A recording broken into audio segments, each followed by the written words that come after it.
नमस्कार प्यारे बच्चों, कैसे हैं आप सब? आप सब अच्छे ही होंगे। आज का पाठ हम एक मज़ेदार खेल से शुरू करते हैं। खेल है पहेलियाँ बूझना। बच्चों, आप सब पहेलियाँ तो खूब बूझते होंगे। हमारी नानी, दादी और घर के बड़े सदस्यों को भी पहेलियाँ बूझने में बड़ा मज़ा आता है। पहेलियों में छुपी हुई वस्तुओं का हम नाम बताते हैं। यदि कोई व्यक्ति पहेलियाँ नहीं बूझ पाता है तो फिर हम लोग को खूब हंसी आती है और हम लोग भी उसमें मज़ा लेते हैं। आज हम जो पहेलियाँ पूछेंगे उनमें कुछ पक्षियों के नाम छुपे हुए हैं। आपको इन पहेलियों को बूझना है और सुन करके इनमें पक्षियों के नाम बताने हैं छुपे हुए। पहली पहेली, राख सुरीला रंग से काली सबके मन को भाती, बैठ पेड़ की डाली पर जो सुंदर गीत सुनाती। बूझो बच्चों, मैं एक बार फिर से रिपीट करती हूँ। राख सुरीला रंग से काली सबके मन को भाती, बैठ पेड़ की डाली पर जो सुंदर गीत सुनाती। कौन सी ऐसी चिड़िया होती है जो बहुत सुंदर गाती है? सोचिए। कोयल। ये चिड़िया होती है कोयल। इसी तरह दूसरी पहेली सुनिए, अब ध्यान से सुनिए बच्चों। हरी ड्रेस और लाल चोंच है रटना जिसका काम, हरी ड्रेस और लाल चोंच है रटना जिसका काम, कुतर कुतर कर फल खाता है लेता हरि का नाम। हरे रंग का कौन सा पंछी होता है और लाल चोंच वाला? सोच कर बताइए, बुझिए। तोता। ये पंछी होता है तोता। गुटर गुटर गूं करता रहता सबके मन को भाए, चतुर सयाना इतना है वो चिट्ठी भी पहुँचाए। कौन सा पंछी होता है? बूझो बच्चों, मैं एक बार फिर दोहराती हूँ। गुटर गुटर गूं करता रहता सबके मन को भाए, चतुर सयाना इतना है वह चिट्ठी भी पहुँचाए। कौन सा पक्षी गुटर गुटर गूं करके बोलता है और अपने पंचों में चिट्ठी लेकर के भी दूसरी जगह पहुँचा देता है? कबूतर। अब दूसरी पहेली है, अगली पहेली है। छोटी सी है चिड़िया रानी फुदक फुदक कर चलती, सबके घर के आंगन में आकर दाना चुगती। छोटी सी है चिड़िया रानी फुदक फुदक कर चलती, सबके आंगन में आकर के दाना चुगती। कौन है ये जो कि हम लोग के घरों में अक्सर आती है, घूमती है, हम लोग उसको दाना डालते हैं? ये होती है गौरैया। यह चिड़िया है बड़ी सयानी, तोते की है दोस्त पुरानी, सीधी सादी भोली भाली फिरती रहती डाली डाली। ये एक और चिड़िया का इस पहेली में नाम छुपा हुआ है। मैं एक बार फिर दोहराती हूँ। यह चिड़िया है बड़ी सयानी, तोते की है दोस्त पुरानी, सीधी साधी भोली भाली फिरती रहती डाली डाली। तोते की एक दोस्त होती है, अक्सर हम लोग तोते के साथ उसका नाम जोड़ते हैं। ये चिड़िया होती है मैना। ये तोता मैना की कहानियाँ बहुत सारी होती हैं और बहुत बार हम लोगों ने सुनी भी होगी। तो इन पहेलियों को पढ़ करके आपको बड़ा मजा आया होगा। देखिए बच्चों, चित्र पर इन पहेलियों में छिपे हुए पंछियों के नाम हैं कोयल, गौरैया, कबूतर और तोता, और ये है मैना। आपको पहेलियाँ सुनकर बड़ा मज़ा आया होगा, बड़ा अच्छा लगा होगा। तो अब आज का हमारा पाठ इसी प्रकार की एक छोटी सी चिड़िया मैना की कहानी है। और हम सब ये कहानी हमारे पाठ्य पुस्तक कलरव भाग 4 के पाठ 2 में है। इस कहानी का शीर्षक है प्यासी मैना। तो बच्चों, हो जाइए तैयार अच्छी सी कहानी सुनने के लिए। मैं आपको ये प्यासी मैना की कहानी सुनाती हूँ। बच्चों, एक बहुत बड़ा सा बगीचा था। बगीचे का मतलब आप समझते हैं, जिसमें बहुत सारे छायादार पेड़ लगे होते हैं, जैसे नीम का पेड़, आम का पेड़, पीपल का पेड़ आदि। इस प्रकार के वृक्ष लगे होते हैं जिनमें छाया होती है और फल भी होता है। देखिए, नीम का पेड़ इस प्रकार का होता है, जो कि आप लोगों ने कई बार देखा होगा। ये है आम का पेड़। आम के पेड़ में आम लगते हैं। ये फलदार भी होता है और छायादार भी होता है। इसका फल भी मीठा होता है और इसमें छाया भी खूब होती है। पीपल का पेड़, ये है पीपल का वृक्ष। पीपल का वृक्ष भी बहुत बड़ा सा होता है, इसमें बहुत घनी छाया होती है और इस पीपल के वृक्ष से अनेक लाभ भी हैं। तो उस बगीचे में बहुत सारे इस प्रकार के छायादार पेड़ लगे हुए थे, फलदार वृक्ष थे। उसी में एक नीम का पेड़ था। उस नीम के खोखल में एक मैना रहती थी। खोखल मतलब वृक्ष, जो बड़े बड़े वृक्ष होते हैं, जो बड़े बड़े पेड़ होते हैं, उनके तने में अक्सर खोखला भाग हो जाता है। इस खोखले भाग में चिड़िया या दूसरे जीव जंतु आकर के रहने लगते हैं। आप चित्र में देखिए, ये खोखल है, नीम का खोखल है, इसमें ये मैना रह रही है। तो नीम के खोखल में मैना रहा करती थी। उसी बगीचे में एक नल लगा हुआ था। ये देखिए नल लगा हुआ है। उस नल में जो है वो आकर के वो पानी पीती थी। आकर के चिड़िया जो थी मैना नल से पानी पीती थी, बगीचे में अपना दाना चुगती थी, आराम से रह रही थी, बड़ी कोई तकलीफ नहीं थी। एक बार गर्मियों के दिन थे, बहुत तेज़ गर्मी पड़ रही थी। मैना को बहुत तेज़ से प्यास लगी। मैना उड़कर नल के पास गई, लेकिन ये क्या, नल तो बिल्कुल सूखा था, नल के पास कहीं कोई पानी नहीं था। अब मैना को बड़ी तेज़ प्यास लगी, सोचने लगी अब मैं क्या करूं। ये सोचकर वो पास के आम के पेड़ पर बैठ गई। आम के पेड़ पर एक तोता बैठा हुआ था। वो तोते के पास गई और बोली, भैया मुझे बहुत तेज़ से प्यास लगी है, मैं पानी पीने कहाँ जाऊँ। तोते ने कहा, बहन पास में ही एक जामुन का पेड़ है। इस जामुन के पेड़ के नीचे एक घड़ा रखा रहता है और उस घड़े में पानी होता है। चलो हम लोग घड़े में चलकर पानी पी लेते हैं। फिर तोता और मैना दोनों लोग उस घड़े के पास में गए, लेकिन घड़ा भी बिल्कुल सूखा हुआ था, घड़े के पास भी पानी नहीं था।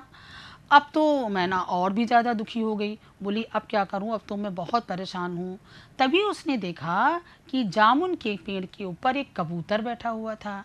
मैना ने सोचा कि चलो भाई कबूतर से भी पूछ लेते हैं, वही बता देगा कि पानी कहाँ रखा हुआ है। कबूतर से उसने पूछा, कबूतर भाई मैं पानी कहाँ से पीऊँ, नल भी सूखा, घड़ा भी सूखा और मुझे बहुत तेज़ प्यास लग रही, गर्मी भी लग रही है। बच्चों, गर्मियों के दिनों में यदि प्यास लगी होती है तो कितनी उलझन होती है, सभी लोग हम लोग जानते हैं। कबूतर ने कहा कि बहन ऐसा करते हैं, उसने एक लाल ईंटों वाले मकान की ओर इशारा किया। उसने कहा देखो वो दूर एक लाल ईंटों वाला मकान है, ये लाल ईंटों वाला मकान है, यहाँ पर चलते हैं हम लोग और यहाँ पर चल करके हम लोग पानी पी लेते हैं चल करके। और वहाँ पर एक आदमी है जो अपने आंगन में रोज़ाना कपड़े धोता है। जब वो कपड़े धोता है तो फर्श की दरारों में पानी भर जाता है। दरारें दरारें मतलब समझते हैं बेटा, जब कोई चीज़ चिटक जाती है, जैसे दीवार चटक गई तो दीवार में दरार हो गई, फर्श चटक गई तो फर्श में दरार हो गई। उन्होंने कहा चलो हम लोग चल के उस आंगन में पानी पी लेते हैं, उस लाल ईंटों वाले मकान के आंगन में। अब कितने पक्षी हो गए? 3, तोता, मैना और कबूतर। वो तीनों उस मकान के आंगन में पहुंचते हैं जाकर। लेकिन जब मकान के आंगन में पहुंचे तो उन्होंने देखा कि जो है वो आदमी कपड़े धो करके जा चुका है। गर्मी बहुत तेज़ थी, धूप बहुत तेज़ थी, जिसके कारण दरारों में भरा हुआ पानी भी सूख गया। अब तो बड़ी परेशानी, अब उनको पानी नहीं मिला, बड़े परेशान हो गए। मैना तो पहले से ही प्यासी थी, साथ साथ में उसके दोस्त भी परेशान हो गए, उन्हें भी अब पानी पीने की ज़रूरत थी। अब तो बड़े परेशान। उन्होंने कहा चलो चलकर ढूंढते हैं, कहीं तो पानी मिलेगा। अब गर्मियों में वो तीनों पंछी उड़ चले। उड़ते हुए वो एक पीपल के पेड़ के पास में पहुँचे जा कर के। उन्होंने पीपल के पेड़ के ऊपर बैठे जा कर के उन्होंने देखा वहाँ बहुत सारी गौरैया बैठी हुई थी। गौरैया मतलब समझते हैं बच्चों? गौरैया जैसे जो हमारे आंगन में आती है पंछी, और गौरैया जब ढेर सारी गौरैया जब एक साथ बोलती हैं, कभी सुनिए उनको, तो कैसी आवाज़ करती हैं? चिर चिर चिर चिर की आवाज़ करती हैं। तो वो बड़ी खुशी से चहक रही थी सारी चिड़ियाँ। कबूतर बोला जा कर के, कबूतर कैसे बोलता है बच्चों? गुटर गूँ करता हुआ कबूतर उन चिड़ियों के पास पहुंचा और बोला, अरे तुम लोग तो बड़ी खुश हो, क्या बात है भाई? चिड़ियों ने चहकते हुए कहा, हम सब अभी अभी नहा कर आए हैं। ये सुनकर तो सारे पंछी बड़े मतलब आश्चर्य में पड़ गए, बड़े आश्चर्यचकित हुए। मैना बोली, अरे तुम नहा कर आई हो? यहाँ तो हमको पीने को भी पानी नहीं मिल रहा है, तुमको इतना पानी कहाँ से मिल गया जहाँ तुम नहाने चली गई? चिड़ियों ने कहा कि चलो हम चलते हैं। तो गौरैया कहने लगी, चलो मेरे साथ चलो, मैं तुमको पानी दिखाती हूँ। तो गौरैया जो है उनको लेकर के एक घर के आंगन में पहुंची जा कर के। उस घर के आंगन में एक पानी का कुंडा रखा हुआ था। पानी से भरा हुआ कुंडा था। पानी से भरा हुआ कुंडा, कुंडा मतलब मिट्टी का कटोरा या मिट्टी का बर्तन, जैसे कि कुम्हार लोग बनाते हैं, गोल गोल बर्तन होता है। ये देखिए मिट्टी का बर्तन रखा हुआ है। इसी तरह उसने कहा कि चलो हम लोग वहाँ चलकर पानी पीते हैं। तो उसने देखा वहाँ वो मिट्टी का कुंडा रखा हुआ है। अब तो सारे पक्षी बड़े खुश हुए। उसको देखकर तोते ने कहा, अरे वाह, ये तो बहुत अच्छी बात है। देखो देखो, वहाँ एक हुदहुद पानी पी रहा है। हुदहुद, हुदहुद भी एक प्रकार का पक्षी होता है। देखिए आपको चित्र में दिख रहा है ये हुदहुद। हुदहुद भी एक प्रकार का पक्षी होता है। ये पक्षी गाँव में मिलता है। हम लोग इसको चिड़ियाघर में भी देख सकते हैं। तोता भी बहुत खुश हुआ। कबूतर ने कहा, अरे देखो उसके पास में एक गिलहरी भी बैठी हुई है। हुदहुद के पास देखिए गिलहरी बैठी है। सारे पशु पंछी वहाँ पर पानी पीने आते थे, चूँकि पानी की कुंडा भरा रखा रहता था। मैना बहुत खुश हो गई। मैना बोली, ये कुंडा यहाँ किसने रखा है? तो गौरैया ने बताया कि इस घर में एक छोटी लड़की रहती है। वो देखो एक लड़की बैठी है छोटी सी, लेकिन इस घर में एक छोटी लड़की रहती है जो रोज़ाना इस कुंडे में पानी भर देती है और हम इसमें आकर के पानी पी लेते हैं। वो छोटी लड़की बहुत अच्छी थी। देखिए सारे पंछी कितने परेशान थे, लेकिन जब उस घर में पहुँचे तो उस लड़की की वजह से उनको पानी पीने को मिल गया। अब सारे बच्चों ने सारे पक्षियों ने पानी पिया और खुश होकर के वो चहकने लगे और खुशियाँ मनाने लगे। तो बच्चों, आपने ये कहानी पढ़ी और कहानी सुनी। आप इस कहानी को अपनी पुस्तक में पढ़ सकते हैं। साथ में दीक्षा ऐप में आप इसका वीडियो भी देख सकते हैं इस कहानी का। कहानी बच्चों ने सुनी आप लोगों ने। अब हम इसके कुछ कठिन शब्दों के अर्थ जान लेते हैं। अगर हम कठिन शब्दों के अर्थ जान लेंगे और उसका वाक्य में प्रयोग करना सीख लेंगे तो फिर हमको कोई दिक्कत नहीं होगी कहानी को पढ़ने में। देखिए इसमें कुछ कठिन शब्द हैं। पहला शब्द है खोखल। खोखल, पेड़ के तने के खोखले भाग को हम खोखल कहते हैं। इस खोखले भाग में अक्सर पक्षी अंडे देते हैं। इसके अलावा कई खतरनाक जीव जंतु भी इसमें रहने आ जाते हैं, जैसे सांप है या और दूसरे प्रकार के जो खतरनाक जीव जंतु होते हैं वो रह जाते हैं। अब हम इसका अपने वाक्य में प्रयोग करते हैं खोखल शब्द का। पेड़ के खोखल में कभी हाथ नहीं डालना चाहिए। हमको पेड़ के खोखल में हाथ नहीं डालना चाहिए। मान लीजिए चिड़िया है, अगर उसने अंडे रखे हैं तो उसके अंडे टूट जाएंगे। अगर यदि सांप इत्यादि है तो सांप भी वो हमको काट लेगा। देखिए ऐसा होता है खोखल। ये है खोखल। इस तरीके से खोखल बहुत गहरा होता है, इसमें कोई भी रह सकता है। दूसरा शब्द है निराश। पानी न पा कर के मैना बहुत निराश हो गई थी। निराश मतलब दुखी हो गई थी। इसी प्रकार से हम इसको अपने दूसरे वाक्य में प्रयोग कर सकते हैं। जब हमारी कोई चीज़ नुकसान हो जाती है, टूट हो जाती है या मुझे कोई चीज़ नहीं प्राप्त होती है तो हम दुखी हो जाते हैं। हमने इसका वाक्य में प्रयोग किया है, गुड़िया टूट जाने से मीना बहुत निराश हो गई। तो निराश शब्द का प्रयोग हम दूसरे प्रकार से भी कर सकते हैं। अगला शब्द है दरार। दरार का मतलब चटकी हुई जगह। फर्श की दरार हो सकती है, दीवार की दरार हो सकती है। अगर हमारा दरवाज़ा चिटक जाता है तो दरवाजे में भी दरार हो सकती है। तो किसी भी जो चटका हुआ हिस्सा होता है उसको हम दरार कहते हैं। भूकंप आने से हम लोग के घरों की दीवारों में अक्सर दरार पड़ जाती है। ये इसका वाक्य में प्रयोग हुआ। अगला शब्द है अचरज। अचरज का मतलब आश्चर्य। हम चकित हो जाएं, हम आश्चर्य में आ जाएं तो उसको कहते हैं हम अचरज। जैसे पानी को देख करके मैना को बड़ा अचरज हुआ, या चिड़ियों को चहकते देख करके मैना को बड़ा अचरज हुआ। इसी प्रकार से हम इसका दूसरा वाक्य भी बना सकते हैं। बच्चों, सर्कस में जब हाथी स्टूल पर बैठता है तो हम लोग को बड़ा अचरज होता है ना। तो सर्कस में हाथी को स्टूल पर बैठे हुए देखकर बच्चों को बड़ा अचरज हुआ। कुंडा। कुंडा का मतलब होता है, ये देखिए कुंडे का चित्र है। कुंडे में ये मिट्टी का बर्तन होता है जिसके अंदर पानी जल्दी गर्म नहीं होता है। हम इसका इसी प्रकार वाक्य में प्रयोग भी कर सकते हैं। कुंडे में रखा हुआ पानी जल्दी गर्म नहीं होता है। मिट्टी के बर्तन का पानी वैसे भी नहीं गर्म होता है जल्दी। फिर है जोश। जोश का मतलब उत्साह, खुशी और बहुत जल्दी जल्दी काम करने को हम जोश कहते हैं। जैसे हमारे यहाँ जब विद्यालय में सांस्कृतिक प्रोग्राम होते हैं तो आप लोग कितने खुश होकर के उसमें भाग लेते हैं। इसका आप वाक्य में प्रयोग किस प्रकार कर सकते हैं, ज़रा सोचकर बताइए। स्वतंत्रता दिवस के अवसर पर सभी बच्चे बड़े जोश के साथ सांस्कृतिक कार्यक्रम में हिस्सा लेते हैं। अब बच्चों, आपने कहानी सुनी, कठिन शब्दों के अर्थ भी जाने। अब हम इनके बारे में कुछ प्रश्न जान लेते हैं। कुछ प्रश्न पूछने से और उनके उत्तर देने से आपको पाठ अच्छी तरह से याद हो जाएगा। बच्चों बताइए, मैना क्यों परेशान थी? सभी बच्चे कहानी को अपने दिमाग में लाएं और सोचें कि मैना क्यों परेशान थी। मैना प्यासी थी इसलिए परेशान थी।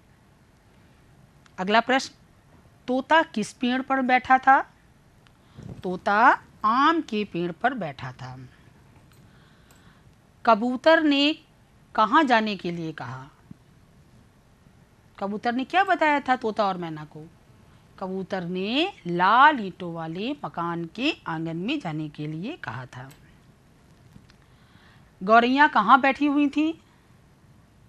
गौरैया पीपल के पेड़ पर बैठी हुई थी। सब पक्षी उड़ते उड़ते कहाँ पहुँचे थे? सब पक्षी उड़ते उड़ते एक मकान के आंगन में पहुँचे थे। कुंडे में कौन पानी पी रहा था? कुंडे में एक हुदहुद पक्षी पानी पी रहा था। अच्छा बच्चों, कुंडा वहाँ किसने रखा था? कुंडा एक छोटी लड़की ने रखा था जो कि बहुत अच्छी थी और उसने पंछियों के पीने के लिए वो कुंडा रखा हुआ था। हुदहुद के पास कौन सा पक्षी बैठा था?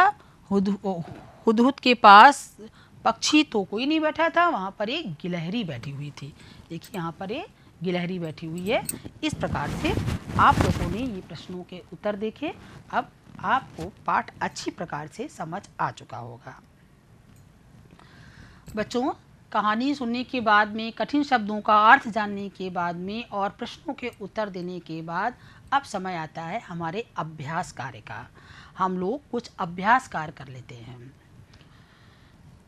बच्चों, आपने व्याकरण में संज्ञा और सर्वनाम के बारे में तो पहले ही जाना होगा। किसी वस्तु, व्यक्ति या स्थान के नाम को हम संज्ञा कहते हैं और सर्वनाम जो शब्द संज्ञा के स्थान पर बोले जाते हैं उन्हें हम सर्वनाम कहते हैं। आज हम विशेषण शब्दों के बारे में जानेंगे। विशेषण शब्द क्या होते हैं?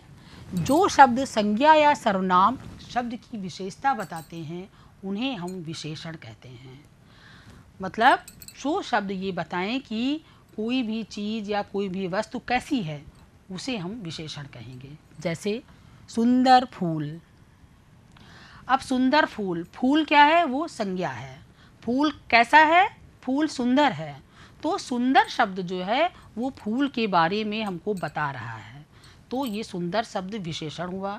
इसी प्रकार हम लाल फूल, सुंदर फूल, नीला फूल, सफ़ेद फूल, हम जो भी कहेंगे वो फूल की विशेषता बताएगा, इस कारण वो विशेषण शब्द हो जाएगा। बड़ा मकान, जैसे हमने कहा कि बड़ा मकान, मकान कैसा है? बड़ा मकान है।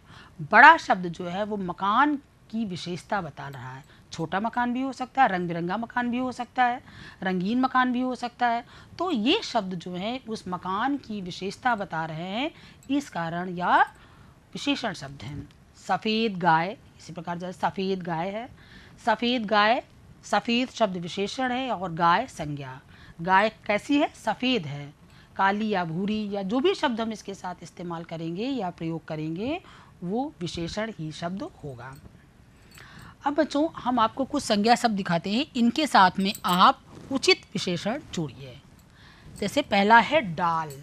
डाल के साथ में उपयुक्त विशेषण क्या हो सकता है? ऊंची डाल। डाल ऊंची हो सकती है, तो डाल शब्द संज्ञा है और ऊंची विशेषण। पत्ते, पत्ते के साथ में हमने जोड़ा है हरे पत्ते। सूखे पत्ते भी हो सकते हैं, तो इसके ये पत्ता है, इस पत्ते के आगे हरे पत्ते लिखा हुआ है, लेकिन आप अपने अनुसार कोई भी विशेषण जोड़ सकते हैं, सूखे पत्ते, हरे पत्ते या जो भी हो। फिर एक कुआं। कुआं के साथ में हम कौन से विशेषण लगाएंगे? गहरा। गहरा कुआं। अगला शब्द है रोटी। रोटी के साथ में विशेषण जोड़िए, अपने हिसाब से कोई भी विशेषण आप जोड़ सकते हैं। सोचिए बच्चों, इसमें तो हमने लिखा है ताज़ी रोटी, लेकिन बासी रोटी, सूखी रोटी, गरम रोटी, कुछ भी जोड़ सकते हैं। रोटी के साथ में हम विशेषण जोड़ सकते हैं। इसी प्रकार से अनेक विशेषण शब्द आपके इस पाठ में भी आए हैं। जैसे मैना कैसी थी? प्यासी, तो प्यासी मैना, मैना के साथ में हमने प्यासी शब्द जोड़ा तो वो हमको प्यासी शब्द विशेषण है और मैना संज्ञा। रंग बिरंगे फूल, आपके इस पाठ में एक बार आया है रंग बिरंगे फूल। फूल कैसे थे? रंग बिरंगे, तो रंग बिरंगे जो हैं वो विशेषण है और फूल संज्ञा शब्द है। इसी प्रकार से आप अनेक प्रकार की संज्ञाओं के साथ में विशेषण जोड़ सकते हैं। तो आशा करती हूँ बच्चों आपको विशेषण अब अच्छी प्रकार से समझ में आ गया होगा और आपने समझ लिया होगा। बच्चों, हमने इस कहानी में देखा, इसमें कई पक्षी आपस में बात कर रहे हैं। कबूतर है, तोता, मैना और गौरैया, ये सब आपस में बातें कर रहे हैं। हम लोग भी आपस में बातें करते हैं, जब कई दोस्त होते हैं या कई लोग बैठते हैं तो आपस में हम बातें करते हैं। दो या दो से अधिक लोगों की आपसी बातचीत को हम वार्तालाप कहते हैं। जैसे जब कई लोग बातें कर रहे हो तो हम कहेंगे ये सब वार्तालाप कर रहे हैं। तो दो या दो से अधिक लोगों की आपसी बात को हम वार्तालाप कहते हैं। वार्तालाप करते समय हमारे मन के भाव जैसे क्रोध, निराशा, दुख, सुख आदि हमारे बोलने के अलग अलग तरीकों से प्रकट होते हैं। मतलब जब हम बातचीत कर रहे होते हैं तो जैसे हमारे मन का भाव होगा वैसे ही हम उसी स्टाइल में, उसी तरीके से, उसी ढंग से उस वाक्य को बोलते हैं। उदाहरण के लिए जैसे एक साधारण सा वाक्य है, अरे तुमने ये क्या कर दिया। केवल ये वाक्य लिखा है साधारण सा, अरे तुमने यह क्या कर दिया। अब हम इसको अलग अलग तरीके से बोल करके देख सकते हैं। मान लीजिए हम गुस्से में हैं और किसी को डांट रहे हैं। आपके छोटे भाई ने कोई गलती कर दी है और आप उसको डांट रहे हैं, तो आप उसको कैसे बोलेंगे? अरे तुमने ये क्या कर दिया, बहुत तेज गुस्से में डांटते हुए बोलेंगे। दूसरी बात, मान लीजिए हम आश्चर्य से भरे हुए हैं और बहुत हमको देख करके कोई चीज़ देख करके हम आश्चर्य आ गया, हमको अचरज हो रहा है, तो हम कैसे बोलेंगे? अरे तुमने ये क्या कर दिया। तो हम इस वाक्य को इस प्रकार से बोलेंगे। फिर मान लीजिए हम दुख हैं, हमारे में निराशा भरी हो, हम बड़े परेशान हैं और हम उसको देख करके हमको बड़ा ख़राब लगा किसी चीज़ को देख करके, तो हम कहेंगे अरे तुमने ये क्या कर दिया। तो इस एक वाक्य को हम अलग अलग तरीके से अपने वार्तालाप में अपने मन के भाव के अनुसार बोल सकते हैं। इसे हम कहते हैं वार्तालाप। इसी प्रकार से आपकी कहानी में भी पक्षियों के वार्तालाप के अलग अलग तरीके हैं। इसमें कुछ तरीके दिए गए हैं और इनको आप बोल करके दिखाइए। पहला वाक्य है, भाई मुझे बड़े जोर की प्यास लगी है। इस वाक्य को देखिए कि भाई मुझे बड़े जोर की प्यास लगी है। ये वाक्य किसने कहा है और किससे कहा है? ये वाक्य मैना ने तोते से कहा है। और जब मैना ने तोते से कहा तो उस समय मैना को बहुत तेज़ की प्यास लगी हुई थी।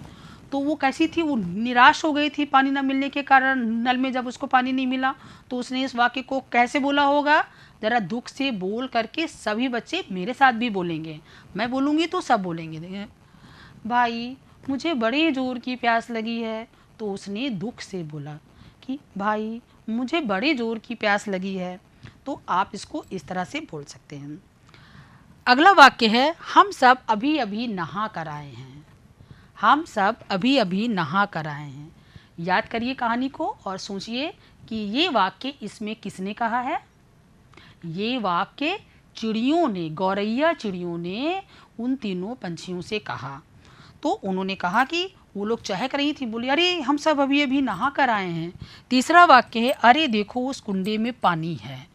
उस कुंडे में पानी है, ये किसने कहा था? ये कबूतर ने कहा कि अरे देखो उस कुंडे में पानी है, और आश्चर्य से कहा।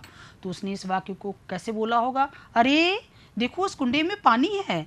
तो वो इस प्रकार से हम वार्तालाप को अलग अलग तरीके से, अलग अलग वाक्यों के अनुसार हम इसको बोल सकते हैं। बच्चों, आपने पूरी कहानी देखी, पूरी कहानी पढ़ी। अब हम आपको एक महान व्यक्तित्व के बारे में बताते हैं। बच्चों, हम लोग अपने आसपास अनेक प्रकार के पंछी देखते हैं, लेकिन हम उनकी रहन सहन, आदतों और खान पान के बारे में कुछ भी नहीं जानते हैं।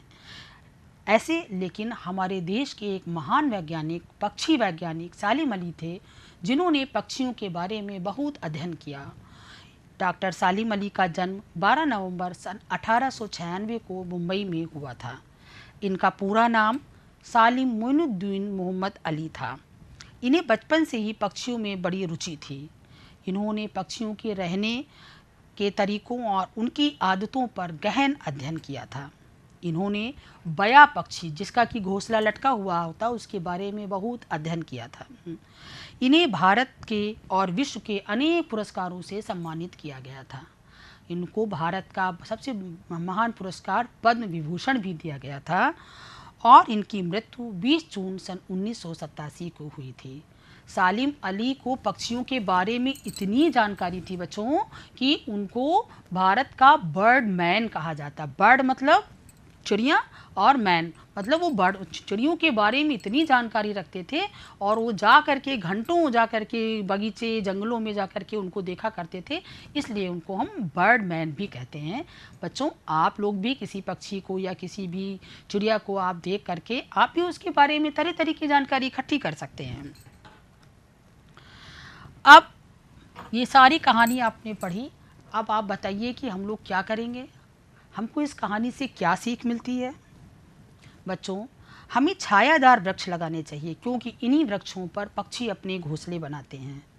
हमें अपने आंगन में, बगीचे में या छत पर पानी से भरा बर्तन जरूर रखना चाहिए, जिससे कि पशु पक्षी उसको पी सकें। और इसके साथ में हमको ये भी देखना चाहिए कि ये पशु पक्षी हमारे पर्यावरण की शोभा हैं और इन पशु पक्षियों को हमें नुकसान नहीं पहुंचाना चाहिए, पेड़ों को भी नुकसान नहीं पहुंचाना चाहिए, क्योंकि पेड़ों पर पक्षी अपने घोंसले बनाते हैं। अब बच्चों, कुछ गृह कार्य आप घर में बैठ कर के क्या करेंगे। घर में एक मज़ेदार आज हम आपको काम दे रहे हैं। अपने आसपास आप छायादार वृक्षों को देखिए और उनको अपनी क्राफ्ट फाइल में इस तरह से लगाइए। आप एक पन्ने पर एक भी लगा सकते हैं, एक जैसे ये नीम, ये आम, ये अमरूद और ये जो है पीपल का पत्ता इसमें लगा है। इसी तरह से आप इस प्रकार के छायादार वृक्ष जैसे कोई भी देख लिया, उसको आप देख लीजिए, निकाल लीजिए, उसको तोड़ लीजिए और उसके बाद में आप उसको अपनी क्राफ्ट फाइल में लगा सकते हैं। इस काम में आप अपने घर के बड़ों की भी मदद ले सकते हैं। आपको इन वृक्षों के नाम भी लिखने होंगे। अगला काम देखिए, ये इस चित्र में आपको चिड़िया दिखाई दे रही हैं। इसमें 2 मोर बैठे हुए हैं और ये एक चिड़िया बैठी है, पीछे फूल लगे हुए हैं। ये पंछी भी आपस में कुछ वार्तालाप कर रहे हैं। ये क्या वार्तालाप कर रहे होंगे, आप इसके बारे में सोच करके बताइए और कहानी, एक छोटी सी कहानी लिखिए और उस कहानी का शीर्षक भी जरूर लिखिएगा। तो बच्चों, आपने ये सारा पाठ देखा, अब आप घर में जा कर के इन चीज़ों को अपनाएंगे और अपने घर में एक छायादार वृक्ष या अपने घर के आंगन में या बाग में छायादार वृक्ष जरूर लगाएंगे। पशु पंछियों के लिए हम पानी भी जरूर रखेंगे। धन्यवाद बच्चों।